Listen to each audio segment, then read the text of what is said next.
төрөөс өмнө бодлогыг 2021 онд хэрэгжүүлэх одоо үндсэн чиглэлийн хэлцүүлэгт ирсэн нийт салбарын эксперт мэргэжилтнүүд бас тэр дундаа одоо доктор профессорууд судлаачид маань ирсэн тасах баяртай байна. За дээр нэмээд бас өнөөдрийн арга хэмжээ зохион байгуулж байгаа Монгол банкны бас залуучуудаас баярлалаа гэдэг хэлмээр байна.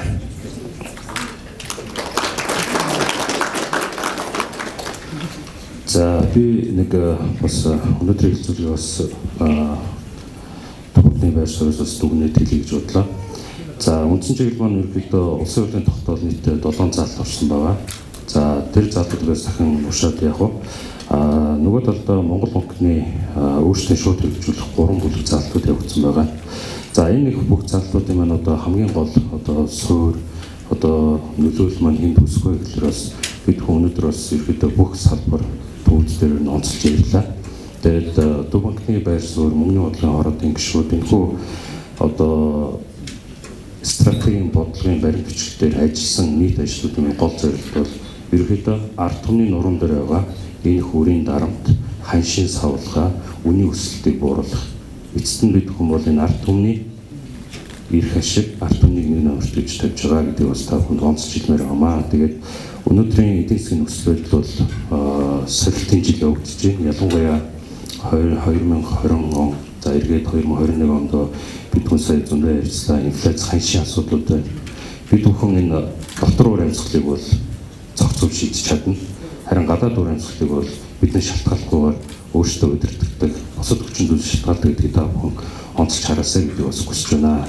Ялангуяа сүүлийн жилүүдэд бол манай төлбөрийн тэнцвэр албатай явж байгаа. Энэ жил бас одоо бодлого хүчний банкны 500 саяын бонд төлөгдсөн байна. Нөгөө талдаа манай валютын нөөцлөөс сөрөг дарамт ирж байна. Гэхдээ нөгөө талдаа бас бид хүн одоо энэ цар тахлын үедээ холбоотойгоор хэрэгжүүлж байгаа алт хөтөлбөрийн бас үр дүнээс та бүхэн харж байгаа. Энэ жил бол алтны тушаалт бол өнөөдрийн байдлаар 17.2 тонныг бид хүн худалдаж авсан байна. Нөгөө талдаа энэ жилийн эцэст бол 20.1 магадгүй 21 тонныг бол авахар бидний төсөөлөд байгаа. Энэ нэргэд манай валютын нөөц дээр 90 үзүүлэлт болж мөн одоо та бүхэн 90 үзүүлэлтийн гол дүнгууд болох одоо ам доллар төгрөгийн эсрэг одоо төгрөг маань нэг ойролцоогоор оны эхнээс 4.4% суларсан байгаа та бүхэн харж байгаа. Дөрвөн бас нийтийн үн дээр нөхөлч бас байсан бусад орнуудын одоо дотоодын одоо үндэсний тэмдэгтийг сулартай харьцуулбал бол Монгол улсын хэмжээнд бол хараахан гайгүй байна, тогтвортой байна гэдэг бол бид бүхэн өнөөдөр бас энэ одоо хэлцүүлгээр бас онцлж хэлмээр байна. За дээр нэмээд бас одоо өнөөдрийн бас гол ярилцсан сэдвүүд бол хүү байна, банкны шинжилэл, за хуулийн асуудал байна. Энэ бүхэн маань өөрөө энэ бодлогын баримт бичгтээ тусгагдаж өгсөн байгаа. За тэгээд бас гол онцлж хэлэх зүйл маань одоо их хурлын одоо тогтоол дээр тавигдсан 7 заалт маань ерөнхийдөө ганц Төв банкнаас шалтгааллахгүй одоо бусад байгууллагууд болох санхүү үйлчлэлээр засгийн газрын үйл ажиллагаатай бол ямар ч холбоотой гэдгийг би онцлж хэлмээр байгаа. Ерөнхийдөө бодлогын баримт бичгүүд, стратегийн гол бодлогын одоо асуудлууд маань одоо засгийн газар санхүү үйлчлэлээр Төв банкны бодлогын гинжин холбоонуудтай бол ялчгүй уялдаа холбоотой гэдгийг та бүхэнд бас онцлж хэлмээр байна. За тэгээ банкны шинжилгээний хүрээнд бол энэ хуулиудын талаас товчхон хэлгээд энэ намрын чуулган, хаврын чуулганаар бид хүн сая дөрөвний бас нэлээд халуун сэдв болж байгаа шүү.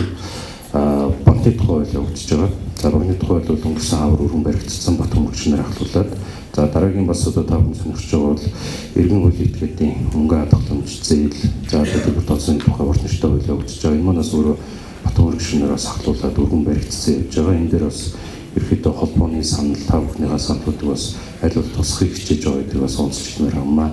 За тэгээд энэ зээлийн хүү бууруулалттай холбоотойгоор мөн адил санхүү хэрэглэгчдийн ашиг, эрх ашиг хамгаалах тухай хуулиас өнгөрсөн хавраас өргөн баригдсан байсан. Гэхдээ энэ удаагийн одоо товчхон мэдээлэлүүд бол буцаан таагдах жагсаалтанд орцсон явж байгаа. Гэхдээ бид хүн энийг зээлийн хүү бууруулалт стратегид холбогдуулаад дараа жил хаврын чуулганаар хэмжүүл бид хүн оруулах гэсэн байдлаар төлөвлөж байгаа шүү гэдэг бас нэг товчхон мэдээлэл өгч бодлоо.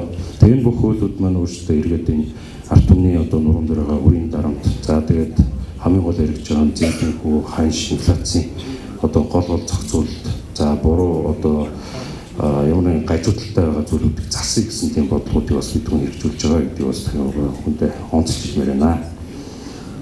За тэгээд хэлцүүлгийн саналуудыг одоо өнөөдрөөс нэлээд хүн ярилцлаа, сонслоо. За энэ донд одоо төсөв сангийн бодлогууд яригдж байна.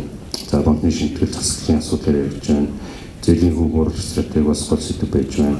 За тэгээд энэ нь одоо хэн шалгалтын олон улсын стандартыг бас бид хүн нэвтрүүлээд эхэлсэн байгаа. Энэтэй холбоотойгоор бас нэлээд яригдж байна. Улсын үр байна. За тэгэхээр ерөнхийдөө би бас түрүүнсэн дотоод бүрийн цохлын хүн бид бүхэн зохицуулж чаднаа. Гадны орчинг бол одоо зохицуулж чадахгүй гэдэгтэй адилхан энэ бүх одоо бол зангилаанууд маань эх жилийн бас цар тахлын нөлөө бас хэрэг байх уу.